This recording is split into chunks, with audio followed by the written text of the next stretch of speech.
नमस्कार दोस्तों, आपका स्वागत है हॉरर कहानी चैनल पर। दोस्तों, आज की पहली कहानी की शुरुआत करते हैं। 2015 में चलते हैं। आदमपुर के इलाके में एक 17 साल का लड़का रहा करता था। जुनैद नाम का अपनी जिंदगी अपने परिवार वालों के साथ बढ़िया से काट रहा था। इसके परिवार में यह इसकी बहन, इसके मम्मी पापा रहते थे। जुनैद को बचपन से ही भूतों की फिल्म्स देखने का बहुत ज्यादा शौक था। फियर फाइल 60 कोई है, इसने कभी मिस नहीं किया था। सब देखा था और रिपीट में भी कई बार देखा था। भूतों की कहानियाँ पढ़ने में भी इतना ज्यादा मजा आता था कि पूछो मत। कई बार कहानियाँ बना भी लिया करता था और दोस्तों को ऐसे ग्रुप में बैठ के डराया भी करता था। बढ़िया सुबह सुबह उठकर अपने स्कूल चले जाता था, फिर घर पर आके खाना खा के अपनी क्लासेस, फिर लौट के बढ़िया खेलता कूदता था और खा पी के सो जाता था। एक सिंपल लाइफ जैसे कि एक बच्चे की चलती है। इसी दौरान एक दिन यह खेलते खेलते मोहल्ले के कुछ बड़े उम्र के लड़कों से मिला। बड़े उम्र के लड़के मींस जुनैद तो था 17 साल का, वो मिला 19-20 साल के कुछ लड़कों से। यह लड़के बहुत टाइम से गार्डन में खेलते रहते थे। बचपन से ही जुनैद उनको देखता था, लेकिन उनके साथ नहीं खेलता था क्योंकि ये थोड़े बड़े लड़के थे। जुनैद का जो ग्रुप था यह उसकी उम्र के लड़कों का ग्रुप था। इन लड़कों के साथ, ये भैया लोगों के साथ वो कभी खेलता नहीं था। एक दिन खेलते खेलते बातचीत रैंडम हो ही गई। बातचीत में बहुत समय निकल गया और अंधेरा लग गया। गार्डन में खेलते खेलते ये सारे बच्चे थक गए थे, इसलिए गार्डन में एक बैठने का मेडिटेशन वाले एक पर्टिकुलर पॉइंट होता है, वहाँ पर जाकर ये लोग बैठ गए और ऐसी बात करने लगे। सब अपने अपने किस्से सुना रहे हैं, सब अपनी अपनी कहानियाँ सुना रहे हैं।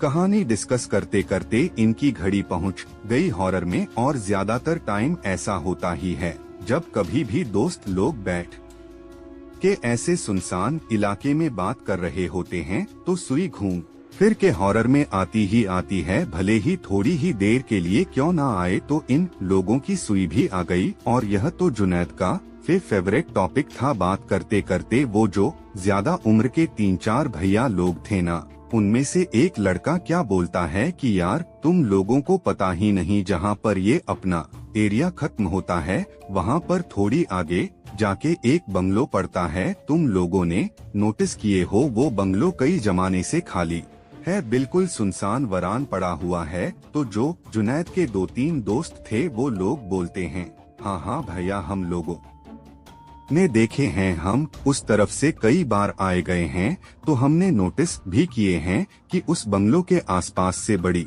अजीबोगरीब स्मेल भी आती है, शायद गंदगी की स्मेल होती है। वो भैया लोग हंसने लगे, तुम बच्चे हो, बच्चे ही रहोगे बच्चों, मुझे स्मेल आती है वो गंदगी की नहीं, बल्कि उस बंगलों के अंदर घूम रहे भूत प्रेतों में से आती है। यह बात जैसे जुनैद ने सुना, शॉक्ड बोलता है, भैया क्या अपने मोहल्ले में भूत प्रेत घूमते हैं? एक घर में वो लोग बोलते, हाँ तुम लोग भी यहीं रहते हो और इतनी बात भी नहीं मालूम है? हम तो जब जरा से थे तब से हमको पता है और तुमको आज तक नहीं पता। बताओ, तुम एकदम वैसे ही हो क्या? सिर्फ बॉल से ही खेलते रहोगे? कुछ यूनिक भी खेलो, एडवेंचरस भी खेलो। एक बार की बात है, हम सारे के सारे दोस्त लोग उस बंगलो के अंदर घुस गए थे। भया भूत दिखाई दिया था हमको और लिटरली भूत को हमने ऐसी सिचुएशन में लाकर खड़ा कर दिए थे कि दुम दबा के भागा था वहाँ से जुनैद और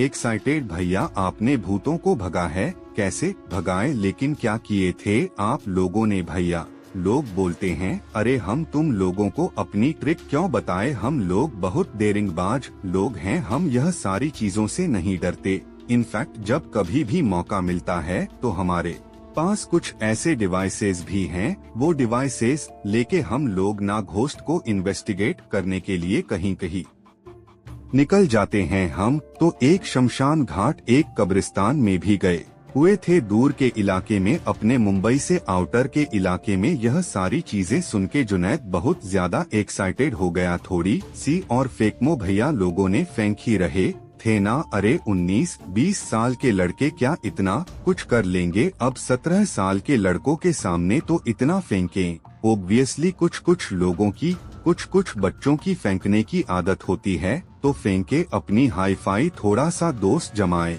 और निकल लिए। यहाँ पर जुनैद के ग्रुप के लड़के लोग एक दूसरे का मुंह देख रहे हैं। जुनैद की बहन भी थी, सब एक दूसरे को ताक रहे। बोले क्या किया अपन ने अपनी जिंदगी में, 17 साल लाइफ के काट चुके हैं और कुछ एडवेंचर किए ही नहीं है।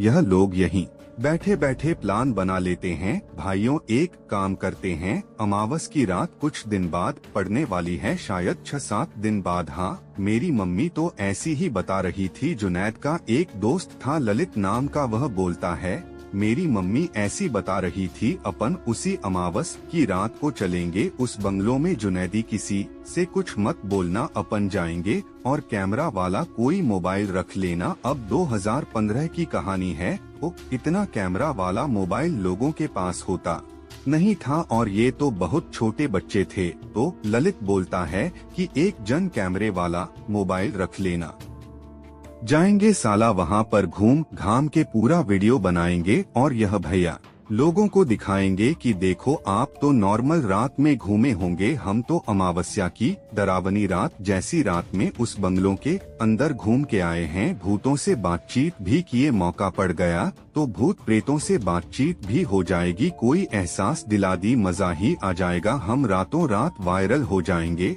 अब उस जमाने में क्या नाइट आउट मतलब उसके घर वाले कहीं गए हुए हैं तो सोने के लिए जा रहा हूँ, ऐसे सभी लोगों ने अपने अपने घर में पट्टी पड़ा है और सारे 5 दोस्तों को परमिशन मिल गई। अब जुनैद के साथ जुनैद की बहन भी आई हुई थी। जी हाँ, अब इन लोगों ने भैया कुछ तो पट्टी पढ़ाए होंगे, लेकिन पट्टी बढ़ा के ये लोग निकल गए रात के 11 बजे। ये 18 से 19 साल के बच्चे कहाँ से इतनी डेयरिंग आई होगी, आप खाली इमेजिन करके देखो। ये सारे उस बंगलों के सामने इकट्ठे हुए, सुनसान इलाका, पॉश इलाका है, चलती रोड में नहीं है, थोड़ा बैक रोड साइड में है, तो वहाँ पर इतनी गाड़ियाँ वाड़ियाँ चलती नहीं, स्ट्रीट लाइट्स वगैरह भी उतनी नहीं थी वहाँ पर उस समय। पता नहीं कुछ काम चल रहा होगा इसलिए नहीं थी। यह लोग भैया बंगलों के सामने पहुँच गए। 1-2 लड़कों ने लेकर आए थे कैमरे वाला मोबाइल, फ्लैशलाइट तो सबके मोबाइल में होती है, चला के अंदर बढ़ गए,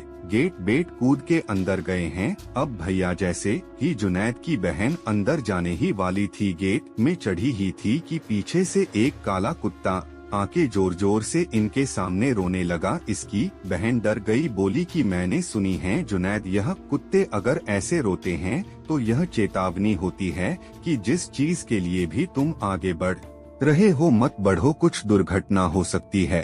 थी तो बड़ी छोटी सी बच्ची, हालांकि जुनैद से 1 साल बड़ थी, 18-19 साल की थी। लेकिन हाँ, कई लोगों को इतनी इंटेलिजेंस होती है, बच्चों को भी होती है। इसने अपनी मम्मी से सुनी हुई थी, कभी तो बोलती जुनैद एक काम करते, अपन लौट जाते हैं, तेरे दोस्तों को जान दे। जुनैद बोलता है अरे क्या बात कर रही है, चलना, फालतू की बात मत कर, वो ऐसे ही रो रहा होगा, उसको भूख लगी होगी इसलिए रो रहा होगा, तू भी क्या लगी हुई है, वो भूत देख रहा है इसलिए रो रहा है, चल जल्दी आज जा। इसने बोली ठीक है आती हूँ, इसका माइंड वॉश कर दिया वहीं पर इसके भाई ने, और यह भी अब इन सारे ग्रुप के साथ अंदर बढ़ चली। अब सभी लोग अंदर घुसे हैं, अंदर मतलब इस बंगलो के कमरे के अंदर। तो ये स्मेल और भी ज्यादा खतरनाक और घटिया थी, इतनी भद्दी स्मेल की मैं क्या ही बताऊं आपको, नाक दबा के चले जा रहा है। ये बंगलो बहुत बड़ा था, 2 फ्लोर का था, ground floor, first floor, second floor, 3 मंजिल का है, 2 फ्लोर का। ग्राउंड फ्लोर से पूरा देखते हुए जा रहे हैं, चीजें तो कुछ नहीं है, सुनसान है, कुछ कुछ टूटा फूटा पड़ा हुआ है, चूहे चींची करके बड़े बड़े चूहे भाग रहे हैं, एक हाथ बिल्ली भी है, चूहे बिल्ली की भी लड़ाई चल रही है, बाहर कुत्ते भी रो रहे हैं, अंदर कुछ समझ में नहीं आ रहा, सिर्फ स्मेल। यह लोग देखते देखते फ्लैशलाइट में आगे बढ़ गए। एक लड़का अपना मोबाइल से वीडियो भी बना रहा है। फर्स्ट फ्लोर में चले गए, कुछ नहीं, सेकंड फ्लोर में चले गए, कुछ नहीं, कुछ भी एहसास नहीं हुआ है। बोले साले ये कुछ हुआ ही नहीं, यहाँ पे क्या मतलब का। यह भैया लोगों ने फालतू में अपन लोगों को एक एक खंडरई में ये लोगों का यह बात करना हुआ ही है कि अचानक से नीचे से एक बच्चे के रोने की आवाज सुनाई दी। वो ये बच्चा रो रहा था, छोटा सा बच्चा, जैसे कि कोई 1 साल का बच्चा रोता हो वैसे रोने की आवाज। तो सब घबरा गए कि बोले यहाँ पे बच्चा कहाँ से आ गया, कोई रहता वहता तो नहीं है साला, अगर कोई रहता होगा तो अपने ऊपर तो चोरी का इल्जाम लग जाएगा अपना। तो बहुत बुरे फंस गए। तो जुनैद बोलता है कि एक काम करो तुम लोग, चिंता मत करो, मैं बहन के साथ नीचे जाकर देखता हूँ, अगर कोई होगा और कम लोगों को देखेगा, एक लड़की को भी देखेगा तो यह सोचेगा कि नहीं हम चोर नहीं होंगे, मैं जाता हूँ, तुम लोग रुको, बहन के साथ जा रहा हूँ। ऐसा बोल के सब ऊपर रुक गए और जुनैद की बहन दोनों नीचे आए। नीचे देखे तो नीचे कोई भी नहीं, यह घबरा गए, बोले साले ये फर्स्ट फ्लोर से आवाज आई थी, कोई है नहीं तो बच्चा कहाँ रो रहा था। इनने आवाज भी लगाए, हेलो कोई है क्या यहाँ पे, किसका बच्चा रो रहा है, लेकिन किसी का कुछ रिस्पांस आया नहीं। फिर जुनैद की बहन बोलती है कि हो सकता है यार बाहर से कोई बच्चा रो रहा हो, अपने को लगा कि बंगलों के अंदर से ही रो रहा है, छोड़ अपन ऊपर चलते हैं और इन लोगों को बोलते हैं कि चलो यहाँ से निकलते हैं,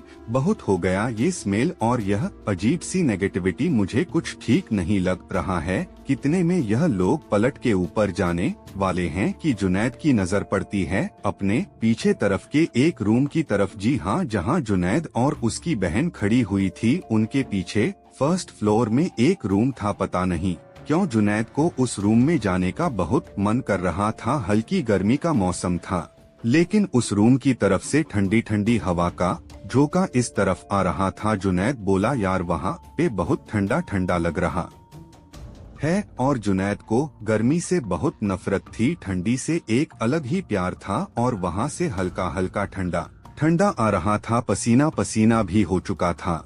इसने बोला यार पूरा घर तो घूम लिए, एक राउंड वो कमरे से मार के आते हैं ना, ठंडी ठंडी हवा भी लग रही है, वहाँ पे देख के तो आते हैं, वहाँ पे इतना ठंडा क्यों है। फिर अपने घर में भी कुछ वैसे ही अरेंजमेंट करने बोलेंगे मम्मी पापा को। बहन बोलती ठीक है चल देख के आते हैं। वो कमरे से सही में ठंडी हवा तो आ रही है और कुछ अलग सा ही वहाँ पे दरवाजा है ना, देख पूरे बंगले में जितने भी दरवाजे हैं उन सब से यह दरवाजा बहुत अलग है, चल देख के आते हैं उसके अंदर है क्या। और ऐसा बोल के ये लोग धीरे धीरे उस कमरे की तरफ बढ़ चले। उस कमरे तक का इन लोगों ने आधा रास्ता तय किया ही होगा, यानी जहाँ पर ये लोग खड़े थे वहाँ से लगभग 25 फीट की दूरी पर था वो कमरा। ये लोगों ने 10 फीट तक की दूरी का सफर तय किया ही था कि अचानक से जुनैद को पीछे से आया कंधे में टैप, और किसी ने बोला।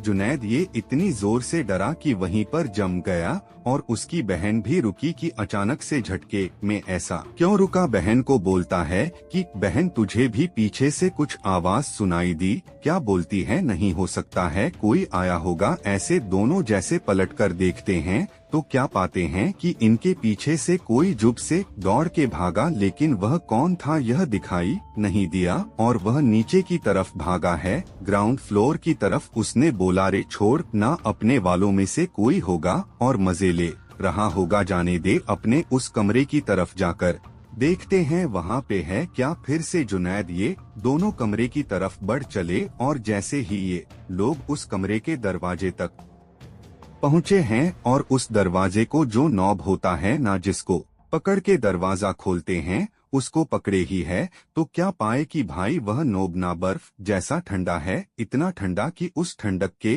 कारण किसी का हाथ जल जाए, इतना ठंडा। तो जुनैद का मतलब बिल्कुल हाथ ऐसा झन्ना गया। उसकी बहन ने बोली क्या हो गया तुझे, करंट वंट लग गया, तुझे हो क्या रहा है। नीचे आए हैं जब से यह बोलता है कुछ नहीं, उसको हाथ लाके देख कैसा ठंडा है, कैसा अजीब सा है। उसको टच करने पर करंट जैसा लगा, तो उसकी बहन ने उसको पकड़ी नोब को पूरी तरीके से नॉर्मल, अरे नॉर्मल तो है, ऐसा बोल के वट से खोल के जैसे ही अंदर गए हैं, अंदर दिखाई दी एक ऐसी औरत। अब ये औरत था कि आदमी नहीं मालूम भाई, लेकिन कोई ऐसा दिखाई दिया, जो कि लिटरली एक जिंदा बिल्ली को पकड़ के खा रहा था। बाप रे, यह नजारा इतना डरावना था कि दोनों बच्चों ने इतना डरावना जिंदगी में कुछ इमेजिन भी नहीं किए थे। जी हाँ, और उसने जैसे इनकी तरफ पे जैसे इन लोगों ने देखे ना उसको, तो यह तो वहीं पर जम गए। और जैसे उसने पलट कर देखा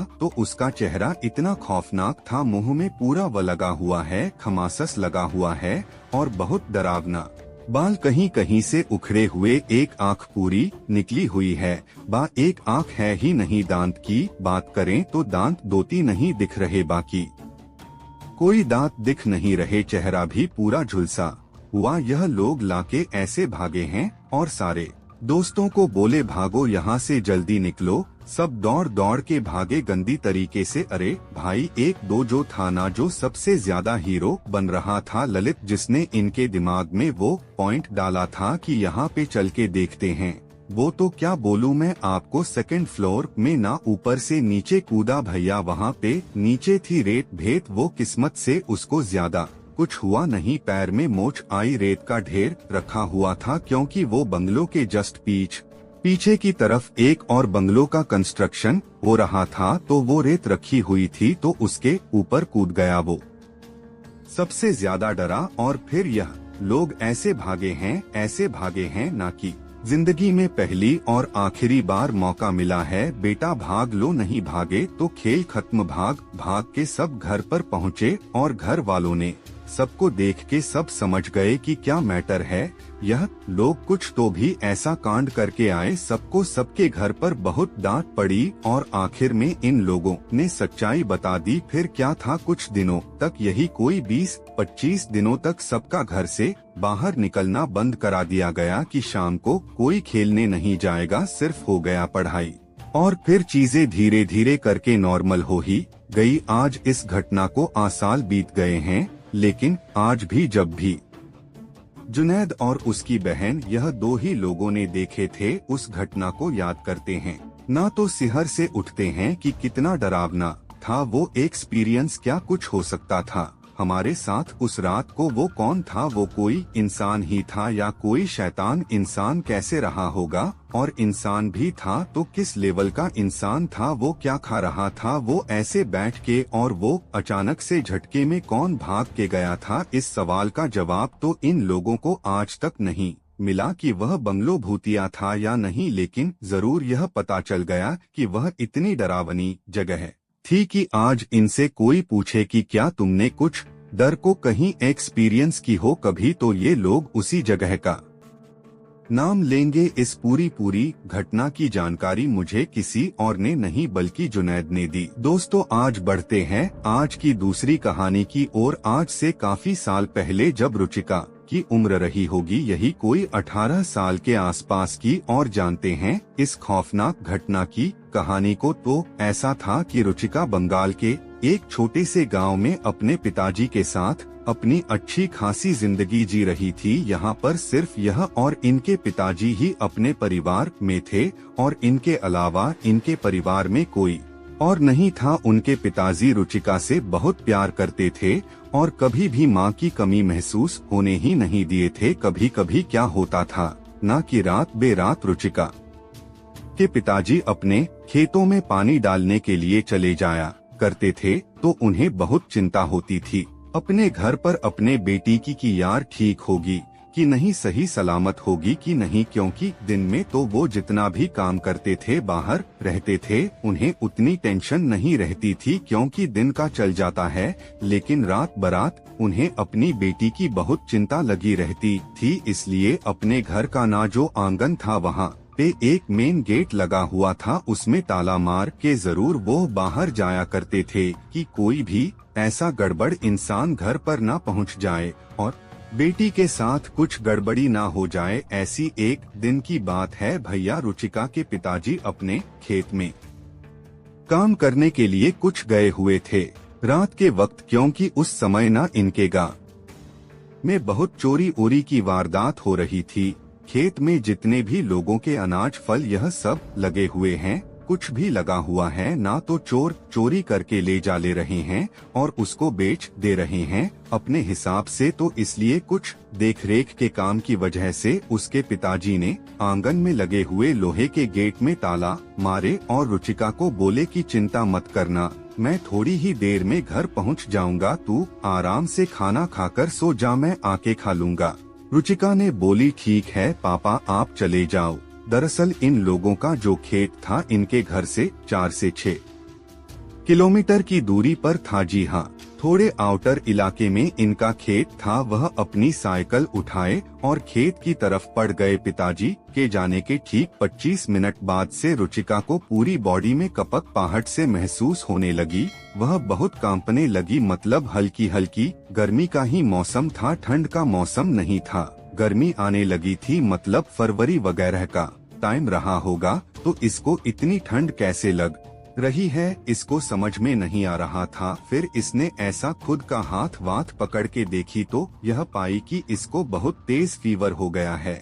इतना तेज फीवर की दांत भी ऐसे होने लगे थे। अब यह डर गई, क्योंकि अभी ना कुछ ही दिनों पहले इनके मोहल्ले में एक लड़का था जिसको ना फीवर सर पर चढ़ गया था और उसकी मृत्यु हो गई थी। डॉक्टर ने बोले थे कि यह लड़का बहुत देर हो गया, अगर आप इसको थोड़ी पहले हॉस्पिटल में लेकर आए होते तो हम इसको बचा लिए होते। इसका फीवर तो सर पर चढ़ गया था, इसलिए इसकी मृत्यु हो गई है। तो कुछ ही दिन पहले इनकी मोहल्ले में ऐसी मृत्यु हुई थी, तो यह बहुत डर गई थी वो चीज याद करके कि कहीं कोई ऐसा ही फीवर मेरे सर पर चढ़ गया तो मैं तो फालतू में मर जाऊं यार। और मेरे पापा तो खेत में गए हुए हैं, उनको तो कुछ अंदाजा भी नहीं रहेगा। उस जमाने में ऐसा मोबाइल वगैरह ऐसा कुछ होता नहीं था, लोगों के पास ऐसी कोई टेक्नोलॉजी गांव तक पहुंची नहीं थी, लोगों को मालूम ही नहीं था इस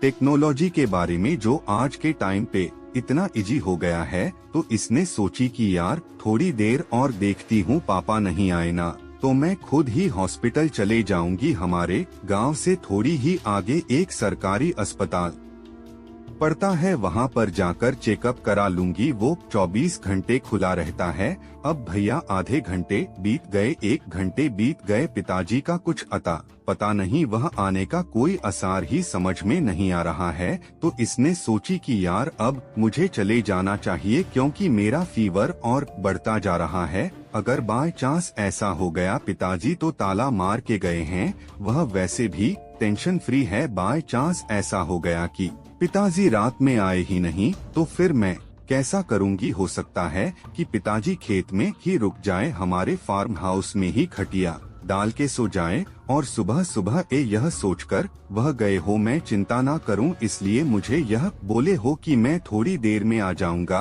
भैया मैं जाती हूं और हॉस्पिटल में दिखाई देती हूं। खुद को घर पे कुछ पैसे रखे हुए थे, उसने पैसे अपने पास पकड़ी और बढ़ गई। भैया अपने हॉस्पिटल के लिए वो गेट था, वो कूदी बाहर की तरफ निकली और पैदल पैदल जाने लगी। अब यहाँ से इनका गांव से लगभग 2.5 किलोमीटर की दूरी पर यह अस्पताल था। गांव की पूरी सीमा खत्म हो जाती, फिर एक जंगल जैसा रास्ता आता, फिर वह अस्पताल आता।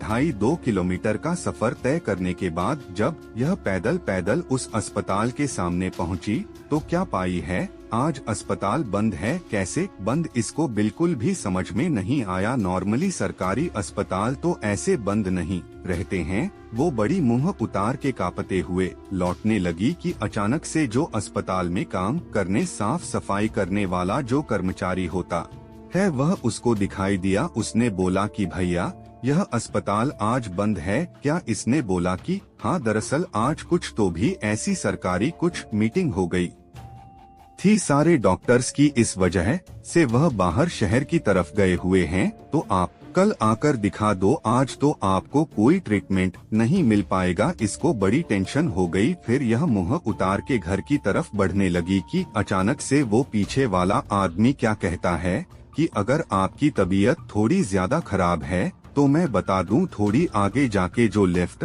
वाला मोड़ आएगा, जो बाजू वाला गांव है ना, वह गांव लगने से पहले ही आपको एक छोटा सा अस्पताल और मिलेगा वो एक प्राइवेट अस्पताल है, रात बेरा में भी खुला रहता है, आप जाकर दिखा दो, हो सकता है थोड़े ज्यादा पैसे लगे लेकिन आपको ट्रीटमेंट अच्छा मिल जाएगा। इसने बोली कि ठीक है धन्यवाद भैया, मैं उस तरफ ही जाती हूँ। यह बेचारी बढ़ गई उस अस्पताल की तरफ। इसको इस अस्पताल के बारे में कुछ नहीं मालूम था, आज पहली बार इस आदमी के थ्रू पता चला। यह जैसा रास्ता बताया था वैसे रास्ते में बढ़ गई, सीधे सीधे गई, लेफ्ट ली और फिर वह अस्पताल में पहुंच गई। इस अस्पताल का नजारा तो बहुत ही भयावह था, देखने में ऐसा लग रहा था कि अस्पताल बहुत ज्यादा पुराना है और इसकी देख रेख कोई नहीं करता है। इससे कई गुना साफ सुथरा तो वह गवर्नमेंट हॉस्पिटल दिखता था। खैर यह अंदर पहुंची और अंदर एक ही डॉक्टर मौजूद था और 3-4 पेशेंट अपना ट्रीटमेंट करवाने के लिए आए हुए थे।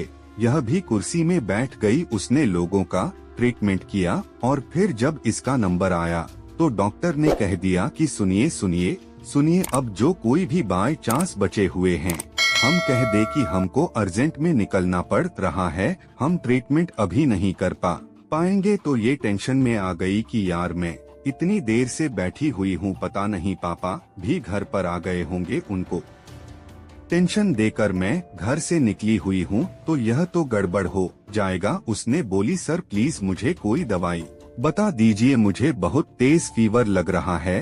तो सर ने बोले अच्छा सिर्फ फीवर ही है?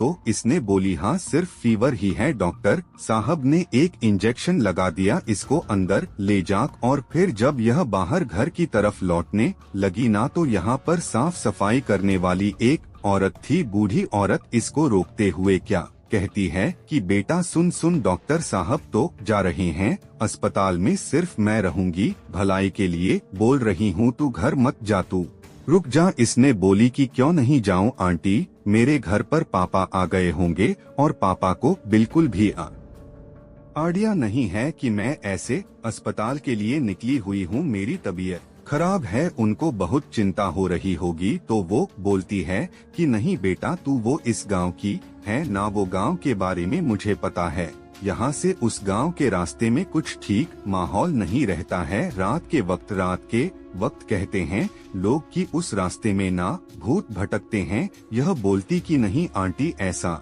नहीं हो सकता, मैं अभी तो वहाँ से आई हूँ और मुझे कुछ ऐसा आभास नहीं हुआ है। आंटी ने बोली बेटा तू जहाँ से आई है वह घूम के वाला रास्ता था, उससे तुझे बहुत टाइम भी लगा होगा ना यहाँ तक आने में, लेकिन यहाँ से लेकर तेरे गांव तक जाने का जो सीधा सीधा रास्ता है वह कहीं से भी नॉर्मल नहीं है। वहाँ पर सचमुच में ढेर सारी आत्माएं भटकती है जो लोगों को अपने लावे में बांध लेती है और लोगों को खत्म कर देती है। यह हंसने लगी। डॉक्टर साहब ने थोड़ा इंजेक्शन लगाए थे तो मूड भी थोड़ा सा अच्छा हो गया था और आंटी के की ऐसी ऐसी बातें, इसको हंसी आ गई। बोलती है आंटी आप चाहे कुछ भी बोले, मुझे ऐसी सारी चीजों के ऊपर विश्वास नहीं होता है। मेरे पापा भी हमेशा मुझसे ऐसी ऐसी बातें करते रहते हैं, लेकिन जो चीज कभी दिखाई नहीं देती है उनसे डरना कैसा। अगर डराने वाली इतनी चीज है तो सामने आकर दिखाएं, हम उस दिन मानेंगे। ठीक है आंटी जी, थैंक यू, आपने मेरी चिंता करी, मैं चलती हूँ। मंटी जी को थैंक यू कह के उस सीधे सीधे वाले रास्ते से ही अपने घर की तरफ आन की। ऐसा भी नहीं आंटी जी ने बता दिए कि सीधे सीधे रास्ते में भूत प्रेत घूमते, भैया तो वही बड़े वाले रास्ते से घूम के चले जाए जैसे ही आई थी। यहाँ पर नहीं, वह उसी रास्ते से गई जिस रास्ते के बारे में आंटी ने उसको सतर्क करी थी, सावधान करी थी। थोड़ी आगे जाने के बाद उसे रास्ते में एक अंकल जी दिखाई दिए जो कि उसके गांव की तरफ से ही आ रहे थे।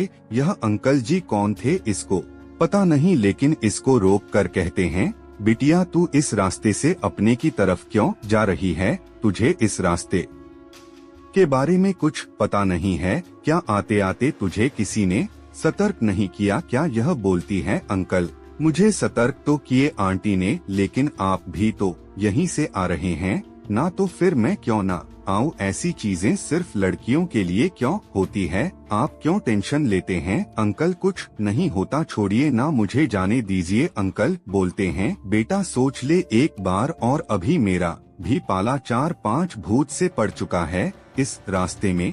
यहाँ पर खतरनाक आत्माएं भटकती है जो किसी भी वक्त किसी की भी जान ले सकती है और सामने वाले को पता भी नहीं चल पाएगा। यह बोलती है, अंकल कोई बात नहीं, मैं सामना कर लूंगी, आप जाने दीजिए, आप भी जाइए, मैं भी जाती हूँ। ऐसा बोलकर वह फिर से अपने घर की तरफ बढ़ने लगी, लेकिन 2 कदम बढ़ी ही है कि उसके दिमाग में आया कि यार इतनी बार लोग कह रहे हैं इस तरीके से, तो एक बार मैं अंकल से बोल देती हूँ, अंकल प्लीज साथ चल लो। थोड़ा सा मन में घबराहट सी आ गई, क्योंकि अंकल ने बड़े डरा के बोले थे और अंकल ने जैसे ही बोले थे उसी प्रकार से उस औरत ने भी बोली हुई थी। तो इसके दिमाग में ऐसा आया कि एक बार बोलती हूँ, अंकल थोड़ा सा चल लो घर की तरफ। इतना ही अगर आप सोच रहे हो कि मुझे कुछ हो ना जाए, ऐसा सोच के यह 2 कदम बढ़ के खाली रुकी है और जैसे पीछे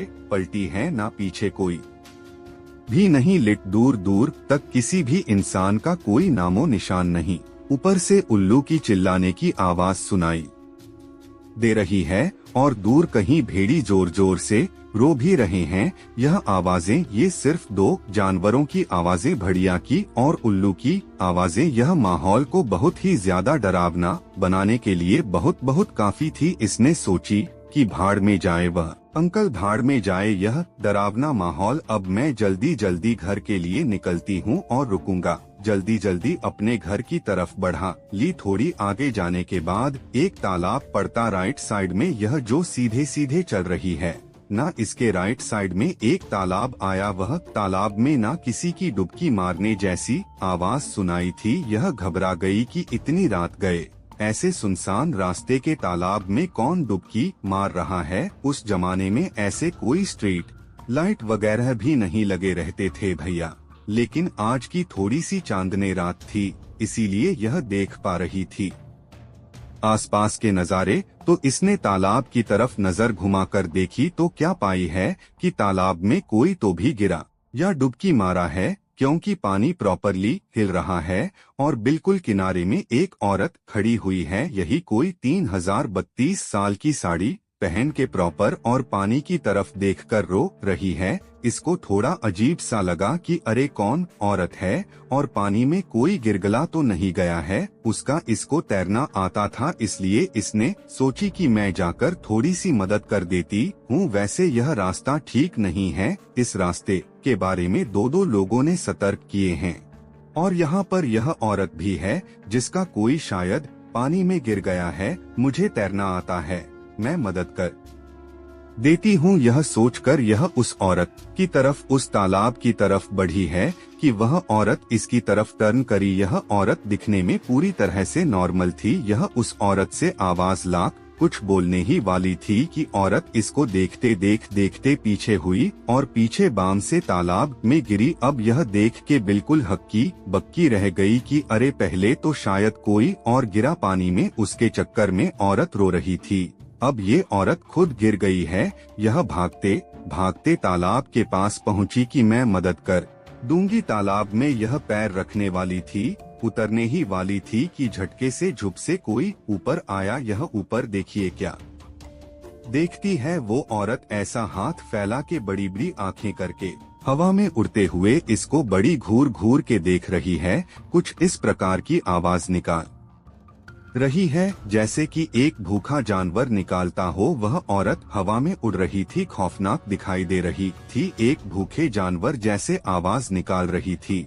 अब यह नजारा देखकर कौन विश्वास नहीं करेगा, कितना भी बड़ा कोई नास्तिक हो, उसके सामने नजारा आ जाए ना तो वहीं पर हवा टाइट हो जाएगी। और यह तो पहले से ही ऑलरेडी थोड़ी डरी हुई थी कि कुछ हो ना जाए, कुछ सामने आना जाए। और सामने यह दिखाई दे दिया। यह चिल्ला के वापस से अपने घर की तरफ भागना शुरू करी, क्योंकि अब कोई दूसरा रास्ता नहीं था। यह लगभग आधा सफर इस रास्ते में तय कर चुकी थी। अब यह वापस लौट कर जाती, रास्ते में कोई अंकल भी दिखाई दिया था।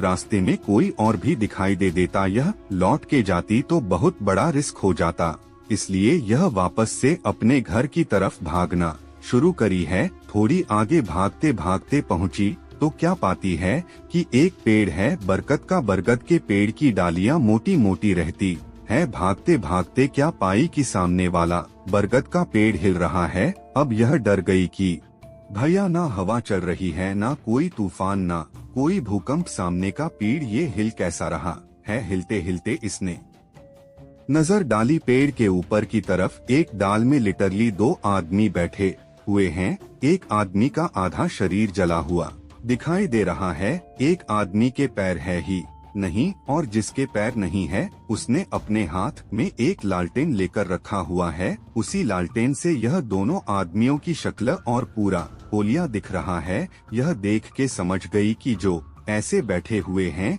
यह दोनों, यह किसी भी प्रकार से किसी भी एंगल से इंसान तो नहीं है। लेकिन अब ऐसी सिचुएशन में रुचिका करे तो करे क्या, क्योंकि पीछे वो उड़ती हुई भूत, वो औरत जो कि ऐसे तालाब के ऊपर हवा में तैर रही थी, और सामने की तरफ यह दोनों आदमी जो कि लालटेन लेकर ऊपर बरगद के पेड़ की डाल में बैठकर इसे घूर रहे थे। इसने आओ सोची ना ताओ यही डिसीजन ली कि मैं अपने घर की तरफ ही भागती रहूंगी। ये उस डाल के नीचे से होते हुए जैसे क्रॉस करिए इस पेड़ को कि वो जंप मार के इसके सामने आए पीछे से आगे, और जैसे ही इसके सामने आए हैं जोर जोर से हंसने लगे। ये उस नज़ारे को देखकर घबराहट के मारे बेहोश होने ही वाली थी कि उसे अपने पिताजी की शक्ल याद आ गई कि आज उसे कुछ हो जाता तो उसके पिताजी कभी भी खुद को माफ नहीं कर पाते और उनके अकेले की जिंदगी कैसे चलती।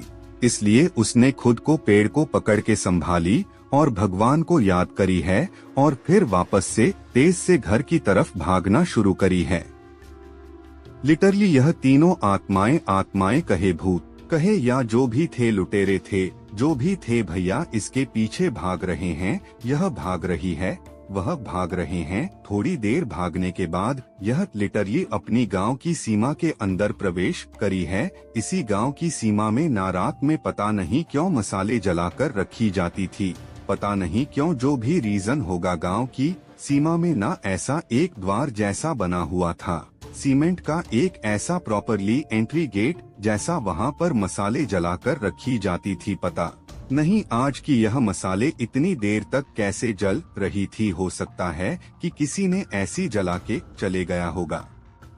अभी हो सकता है आज की मसालों में ज्यादा कुछ ऐसा डाला गया होगा कि इतनी देर तक चल रही थी। लेकिन इन मसालों को जैसे इसने क्रॉस करी है कि वह जो भी पीछे से भाग रहे थे वो उसी जगह पर रुक गए। यह भागते भागते दौड़ते दौड़ते घर पहुंची तो क्या पाई, इसके पिताजी मेन गेट में ही खड़े हुए हैं और बड़े घबराए हुए चिंता में। जैसे ही अपनी बेटी को देखे तो उनकी जान में जा नहीं, तुरंत बेटी को पकड़ के अंदर लेकर गए। बोले क्या हो गया, कहाँ चली गई थी, पूरी बात बता। अब इसने पूरी बात बताई है। पिताजी ने बोले हैं कि बेटा, जिस मशाल को तू आम मसाले समझ रही थी वह आम मसाले नहीं है, बल्कि हमारे गांव के जो मुखिया हैं इन मसालों को गांव की रक्षा के लिए ऐसे लगाते हैं। यह हमारे गांव के रक्षक देवता के मंदिर में प्रज्वलित की हुई मशाले होती है, जिसे हमारे गांव के द्वार में सिर्फ और सिर्फ रक्षा के लिए लगाया जाता है